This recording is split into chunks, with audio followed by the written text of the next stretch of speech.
So sanctions on Zimbabwe have been lifted. Now, this is not a I told you so type of video, because of course there was a debate whether Zimbabwe had sanctions or not, whether they could trade or not, and so on and so on. This is not a video for that, because that's a waste of time. Okay? What I'm interested in is what it means for the future of Zimbabwe and what it means for you and me. Now, first of all, let's go to the article. So here, I think it says clearly that the EU remains constructively engaged with Zimbabwe and looks forward to deepening the bilateral relations across the broad range of areas of mutual interest, including trade and investment. Okay, so for those of you who are saying we need investment in Zimbabwe, the question is, okay, so this is a step towards the right direction. Are you ready when the investment starts pouring into Zimbabwe? That's the question. Now, don't get me wrong. I know this video sometimes can come across as if I'm preaching to you, or it may come across as if I'm better than you. It's not that. This is an open discussion where we discuss important matters of how we can improve ourselves. And sometimes these questions have to be asked. This is not me judging you or thinking I'm better than you. No, we are asking each other very, very important questions. So now the question is, are we ready? Are you ready when all these investments start happening in Zimbabwe? Are you going to benefit from that? And where are you going to benefit from that? Well, it's better to be ready and to have been planning over the years for these type of situations to happen. Because you see, things can just change. Right now, we complain about the healthcare system is so messed up. I can't go back to Zimbabwe because the healthcare system is so bad. That's fine. It's your choice, right?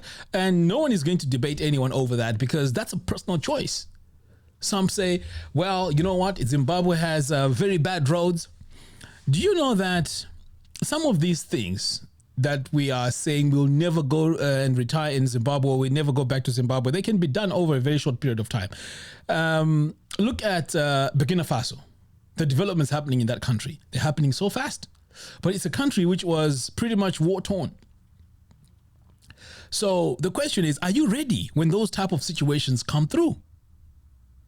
So I am super excited about this news, because it means that for those who were excited or really went into farming, I think right now they're having parties, because if we can trade, if we can export all our goods into Europe. I mean, this website here this is the European Union. This is not the UK. This is Europe. I mean, if you look at Europe, it says so many countries, right?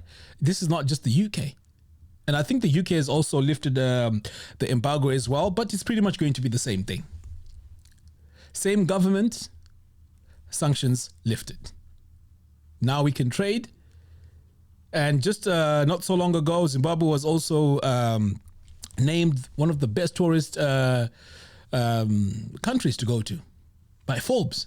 This is the country which we are saying, us, the people, we are saying it's bad. And you know what?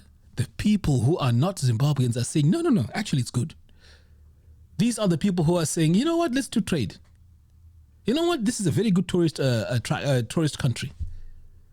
We also have Dangote coming and saying, you know what, I'm going to put $1 billion in that country. But guess who is throwing stones at their own country? It's us. I find it very difficult to even comprehend how that even works. I'm not saying it's perfect. I'm not saying Zimbabwe is perfect, but how is it we don't appreciate what we have? Yes, I know the mantra, not everyone can be a farmer. I agree.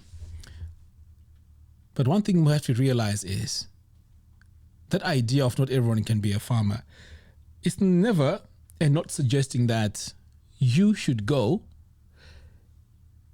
and be on the tractor. I don't think that's what that means.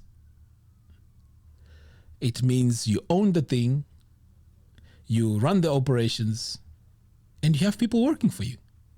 Personally, do you think I have time to become a farmer? Like really go sit down and go and study?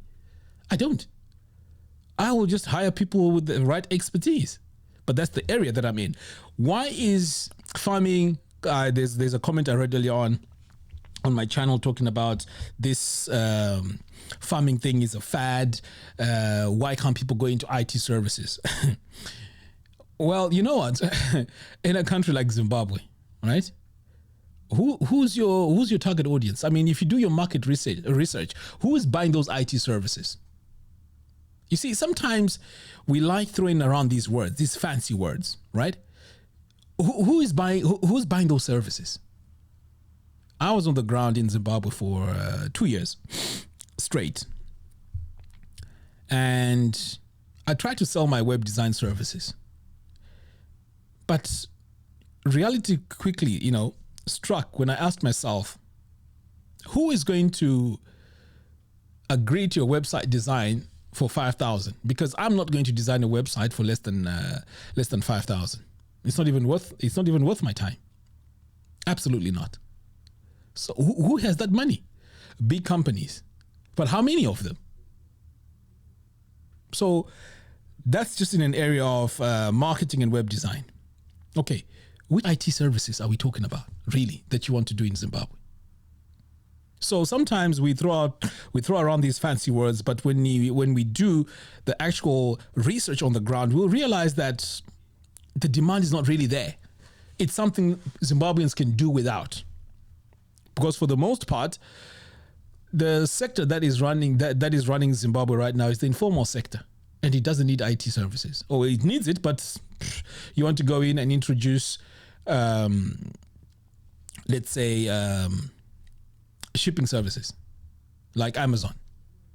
Will that really work? Not really. Okay, food delivery.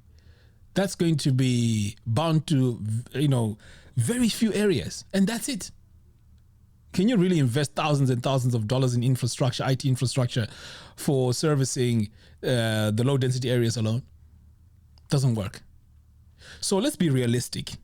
What is Zimbabwe known for? Is the question that we need to ask ourselves. What are we known for? Over the years, we've been talking about Zimbabwe was the bread basket of Africa.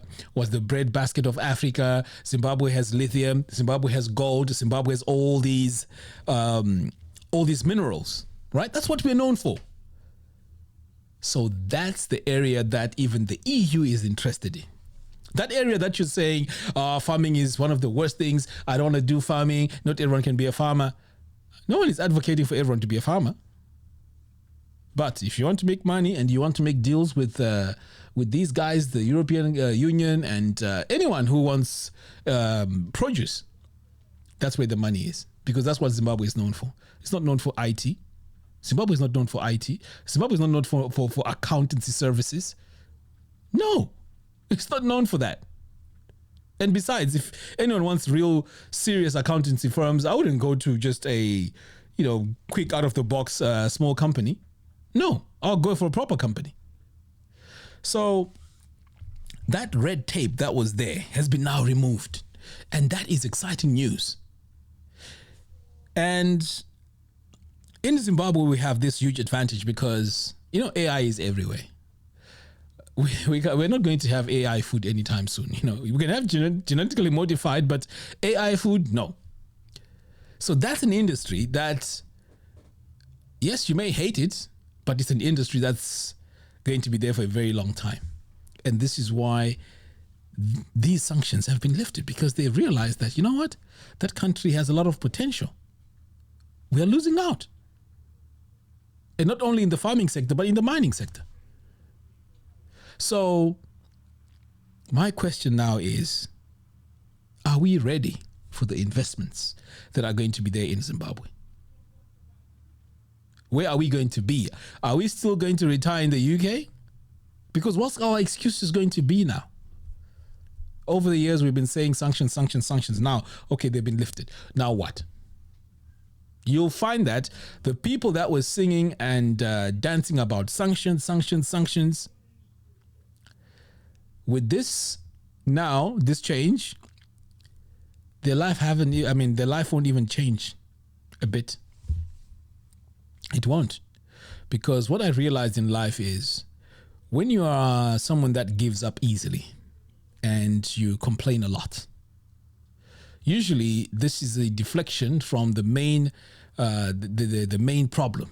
It's usually a deflection. I know I mentioned in my previous video that the healthcare is not really the problem. The problem is we can't afford it. We can't afford it. So we blame the healthcare. Does that mean that the healthcare is good? No, it doesn't mean that. But I know that there's a lot of things that can be done there. You can pay for your CMAS. You can even have ambulance services. I actually subscribed to one of them while I was there on the ground in Zimbabwe. You know, those services are there, but it's just that they're costly. So this news is really it's really, really interesting. And this is where commercial investment comes in. Imagine this. If we all come together, buy a farm, Diasporans, maybe 50 of us, all right? And we're able to export. There are a lot of us here in the in Europe anyways. We have a representative in Europe. We talk to companies. They come on the ground. They look at our produce, certify it, and then we start shipping. We do profit sharing. Wouldn't that be amazing? Wouldn't that be amazing? We have enough land to even do free-range chickens, free-range eggs. Isn't that amazing? Anyway, I have a link to commercial investors. Head over there and sign up. Very soon we're going to be making plans on how we're going to move forward with the project. It's just that right now there's a lot going on, a lot of planning behind the scenes. Once we get started, we're going to be getting the ball rolling because this is our opportunity. Why should the Dangotes be investing in our country? Why should EU open up doors and yet we are not there to open them or to answer the doors? Who do we expect all this to be run by? And right now, you know, so many people are going back to Zimbabwe, but they're doing it quietly. So this idea of the country is so damaged that we can't do anything, we're going to regret this time when reality hits. Now we are in our 60s. We're going to regret it because think about it. Our generation is way different to the generation of our parents. Our parents, for the most part, they did not own farms. They're not exposed to technology. They didn't have a lot of things. Even the education was very limited in Zimbabwe. In fact, through the colonial rule, I mean, there was a lot of oppression there. Now, Zimbabweans have degrees. They have exposure. They have everything, and yet, some of us, I'll say some of us. I wouldn't say all of them. Some of us complain so much. You wonder what else you need in life. So I want to hear your thoughts. What do you think about this situation here about the European Union now opening doors for trade? And what do you think Zimbabwe is going to be like with now all these investors like the Dangotes and all these people coming to Zimbabwe? What does that mean for us diasporans? What does that mean for us? Does it mean anything? Is it useless information or developments? Let me know in the comments box. Anyway, guys, thank you very much for watching, and I'll see you again in the next one. And I'll also be talking about the progress that's been happening at Ruwa Organic Farm. So stay tuned for that video. Take care.